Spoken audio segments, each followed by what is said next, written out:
योगी आदित्यनाथ प्रयागराज भी मौजूद है, क्या कुछ कह रहे हैं इस वक्त, लाइव कुछ कह रहे हैं, सुनिए जरा। जिन्होंने इस पूरे आयोजन को एक सुरक्षित आयोजन के रूप में भीड़ प्रबंधन हो, आपदा प्रबंधन हो या एक सुरक्षित और सुव्यवस्थित आयोजन के रूप में बदला है, ऐसे आयोजन में आज के इस स्वागत, अभिनंदन और बड़ा भोज कार्यक्रम में उपस्थित आप सभी पुलिस अधिकारियों का, कार्मिकों का, जिसमें हमारे केंद्रीय पुलिस बल के जवान भी हैं, अधिकारी भी हैं,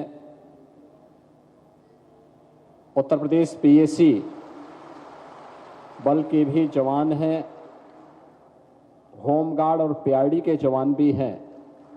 तो उत्तर प्रदेश पुलिस बल के साथ ही आप सभी जवानों का मैं हृदय से अभिनंदन करता हूं, स्वागत करता हूं।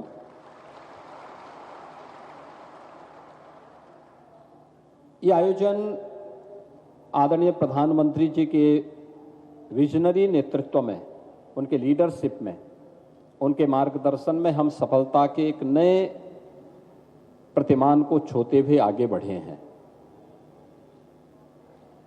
और आप सबके सामूहिक प्रयास का परिणाम है कि जितनी बड़ी चुनौती थी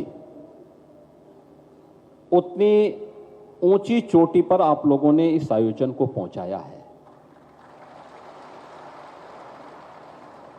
आपने उस विचारक की उस बात को अक्सरशः साबित किया है, जिसमें एक विचारक कहता है कि अगर समस्या के बारे में सोचेंगे तो बहाने मिलते हैं, लेकिन समाधान के बारे में सोचेंगे तो रास्ते मिलते हैं। इस आयोजन को आयोजित करना था,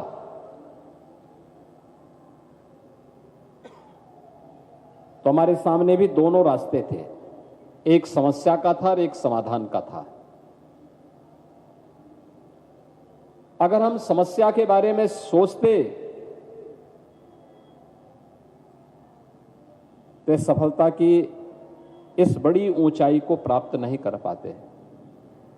हमने मुख्य ध्यान समाधान पर निकाल लिया और हमने तय किया कि हम समाधान का रास्ता निकालेंगे, चाहे जैसे भी हो।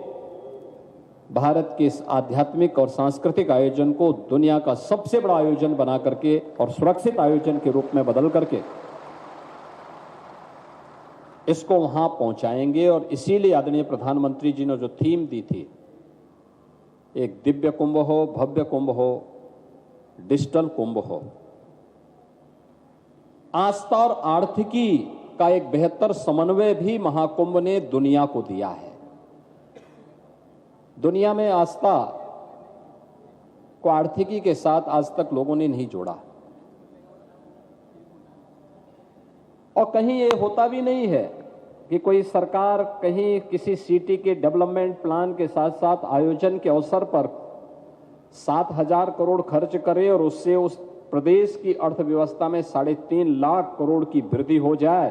ये दुनिया के अंदर कहीं नहीं देखने को मिलता है, लेकिन ये प्रयागराज महाकुंभ ने साबित करके दिखाया है। और जो प्रधानमंत्री जी का विजन था कि आस्था में एक ताकत है, भारत के ऋषि इसी बात को लेकर के कहते थे कि हम सही मार्ग पर चलें, आस्था का सम्मान करें, तो अपने आप ही अर्थ और उससे होने वाली कामनाओं की सिद्धि प्राप्त होती हुई दिखाई देगी। और यह प्रयागराज महाकुंभ ने करके दिखाया है। मैं इस अवसर पर सबसे पहले आप सभी का, जिन्होंने उन चुनौतियों का सामना करते हुए, दिन हो या रात हो, क्योंकि प्रयागराज कुंभ से जुड़े हुए, महाकुंभ से जुड़े हुए जितने भी सीसीटीवी कैमरे थे, लगभग 2700 से लेकर 3000 तक, इन सबको लाइव मैं स्वयं भी लखनऊ में बैठ करके या जहां भी मैं रहता था उस दौरान उनको देखता था, वॉच करता था, कहां पे क्या है। और भीड़ के स्केल को देखते हुए, ट्रैफिक के लोड को देखते हुए यहां पर 1 लाख से अधिक तो टेंटेज थे, 8,000 संस्थाएं थी और एवरेज याद करिए, अगर आपके घर में 5 लोगों के रहने की व्यवस्था हो और अगर 10 लोग आ जाएं तो घर में परेशानी होने लगती है। प्रयागराज सिटी की क्षमता 25 लाख लोगों को रोकने की है, रहने की अस्थायी रूप से रोकने की है। और प्रयागराज में प्रतिदिन 2 से 2.5 लाख लोग इन 1.5 महीनों के अंदर 2 से 2.5 करोड़ लोग या श्रद्धालु इन 1.5 महीनों के दौरान लगातार आए हैं और इसका स्केल है 66 करोड़ 30 लाख तक पहुंचा है और दुनिया के अंदर किसी भी आयोजन में इतनी बड़ी संख्या नहीं पहुंची है।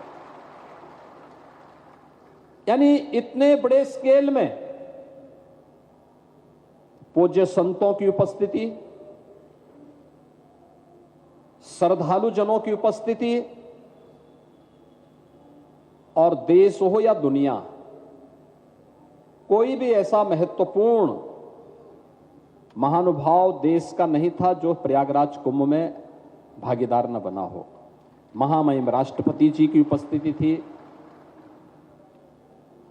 महामहिम उपराष्ट्रपति जी आए थे, आदरणीय प्रधानमंत्री जी 13 दिसंबर को यहां महाकुंभ के कार्यक्रमों का उद्घाटन करने के लिए स्वयं उपस्थित हुए थे और 5 फरवरी को महाकुंभ के महास्नान में भागीदार बने थे।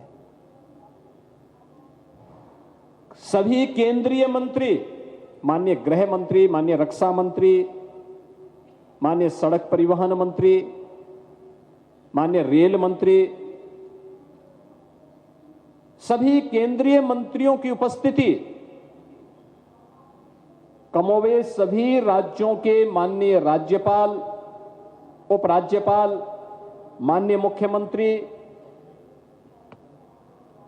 और दुनिया के 100 से अधिक देशों की भागीदारी, जिसमें 74 देशों के एम्बेसडर और हाई कमिश्नर्स भी इस आयोजन का हिस्सा बने थे। 12 देशों के राष्ट्राध्यक्ष या मंत्री इस कार्यक्रम का हिस्सा बने थे और अन्य देशों से उनके नागरिक इस आयोजन में भागीदार बने थे। इतना बड़ा आयोजन सुरक्षित हो, सुव्यवस्थित हो, मुझे पहले दिन से विश्वास था कि हम कर देंगे, क्योंकि मैंने उत्तर प्रदेश पुलिस बल की क्षमता को पिछले 7.25 वर्ष के अंदर देखा है, तोला है और मजबूती के साथ उसको आगे बढ़ते हुए देखा है। और इसीलिए उत्तर प्रदेश किस पुलिस बल के लिए उसमें रिफॉर्म हो, उसके लिए नई नई अवस्थापना सुविधाओं का विकास हो, उसका आधुनिकीकरण हो, इसके लिए जब भी मुझे गृह विभाग ने या उत्तर प्रदेश की पुलिस बल के महानिदेशक ने जब भी मेरे सामने कोई प्रस्ताव रखा तो हम लोगों ने बहुत ही सहजता के साथ उतनी धनराशि शासन से उन्हें उपलब्ध करवाई। मुझे याद है कभी उत्तर प्रदेश के गृह विभाग का जो बजट होता था वो बहुत सामान्य सा बजट होता था और इस समय 40,000 करोड़ रुपए अकेले पुलिस बल का एक वर्ष का बजट है उत्तर प्रदेश पुलिस बल का। उत्तर प्रदेश के अंदर बहुत सारे जनपद तो ऐसे हैं जहां पर जो सबसे बड़ी बिल्डिंग होगी वो उत्तर प्रदेश के पुलिस के जवानों का बैरक होगा। ये आज देखने को मिलता होगा। मुझे याद है 2017 में मुख्यमंत्री बनने के बाद मेरे सामने चैलेंज था। उस समय ये वही प्रदेश था जिसमें हर दूसरे तीसरे दिन दंगे होते थे। ये वही प्रदेश था जिसमें माफिया की पैरेलल गवर्नमेंट चलती थी। ये वही प्रदेश था जहां बेटियां पलायन कर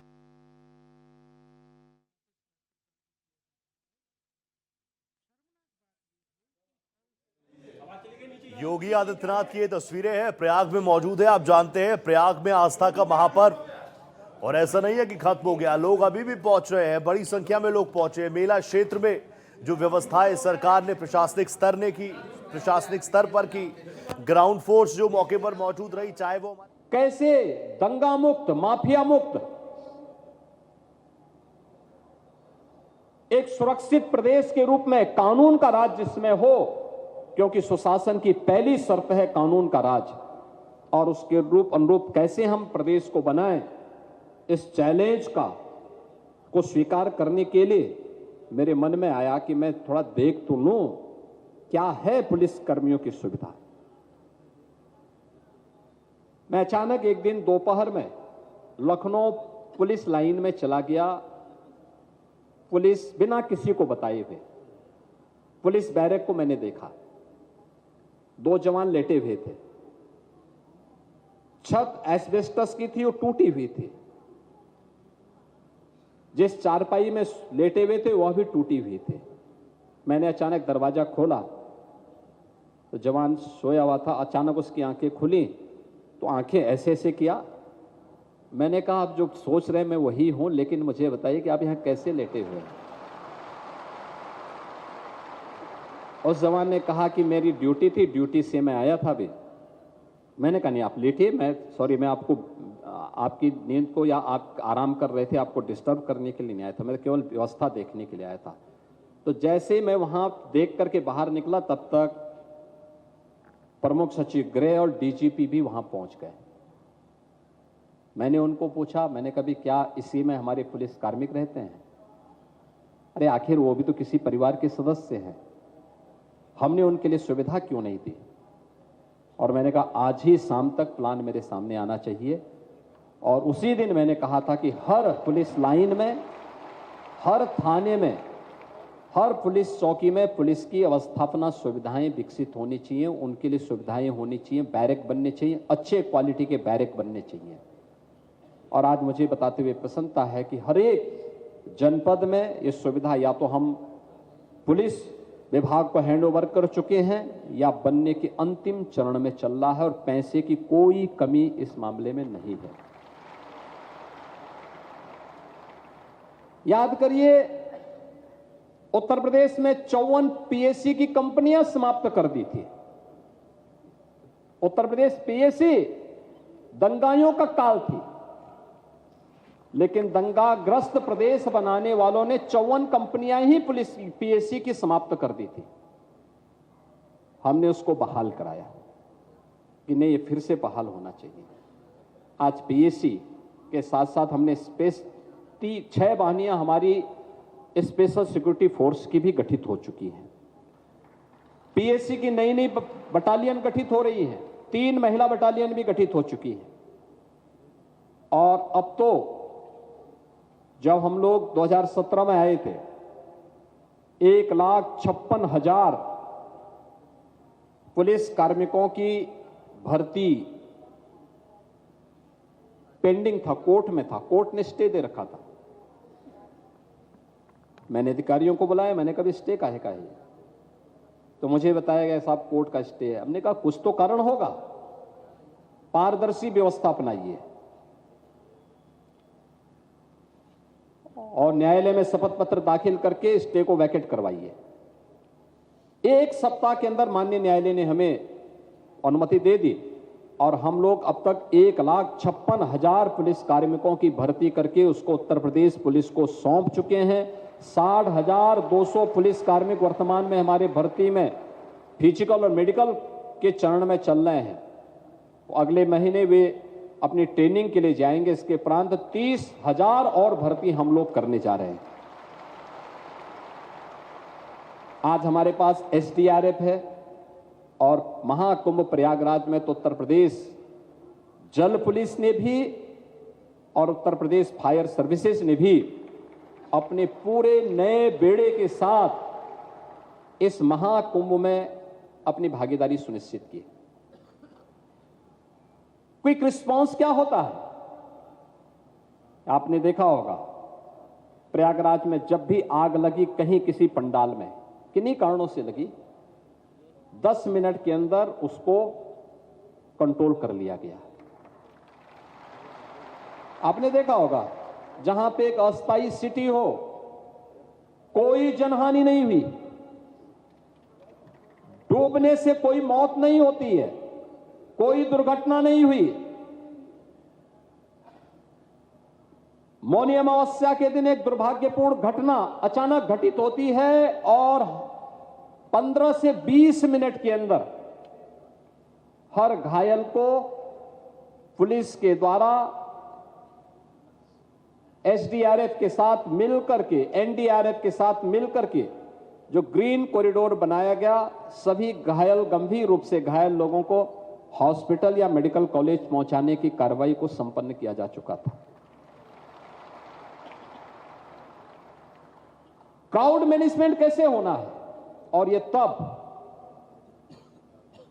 13 अखाड़ों के साथ साथ सभी पंथ, सनातन धर्म से जुड़े हुए सभी पंथ, संप्रदाय और उपासना विधियां प्रयागराज में मौजूद थी। क्या उत्तर, क्या दक्षिण, क्या पूरब, क्या पश्चिम, जो कभी नहीं आया इस बार प्रयागराज महाकुंभ में आया।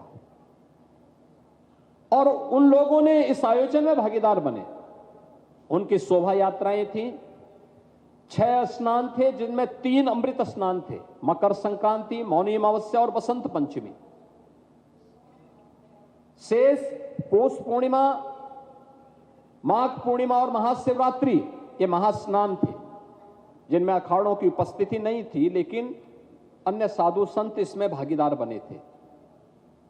शंकराचार्य, श्रृंगेरी के शंकराचार्य आए थे, पुरी के शंकराचार्य आए थे, द्वारिकापुरी के शंकराचार्य यहां पर थे। ज्योतिष पीठ की ओर से पूज्य स्वामी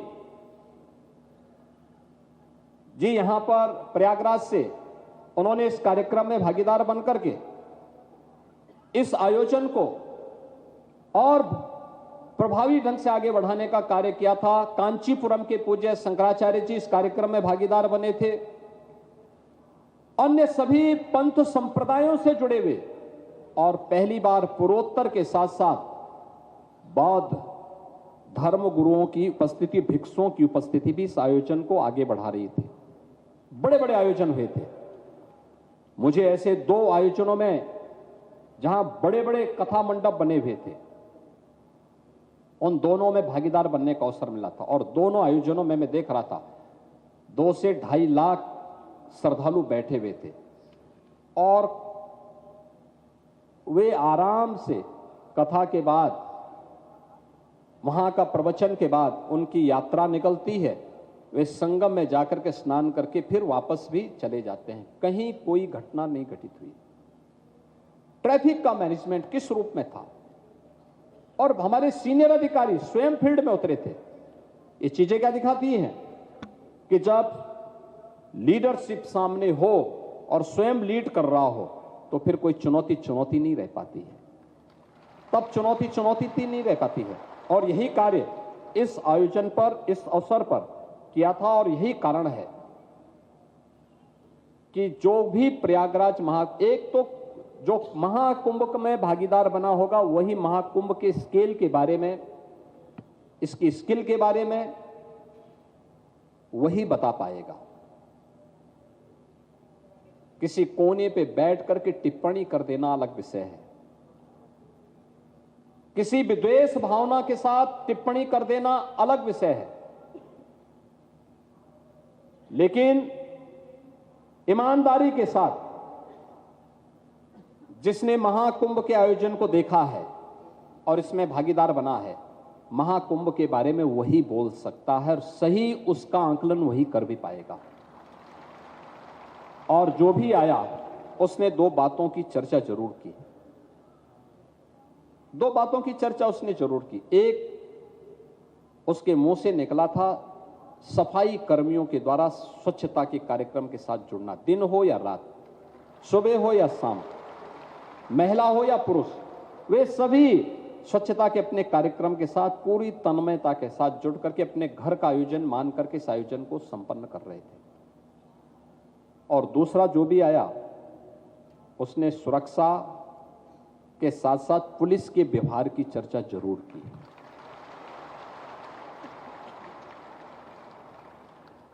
पुलिस या सीएपीएफ के हमारे जवान, होम गार्ड के जवान, पीआरडी के जवान, ट्रैफिक की व्यवस्था से, जल की पुलिस की व्यवस्था से, या फिर किसी भी एनडीआरएफ, एसडीआरएफ या किसी भी अन्य व्यवस्था से जुड़े हुए, चाहे वो पीएससी के जवान रहे हों, सभी के व्यवहार की चर्चा हर व्यक्ति करता था।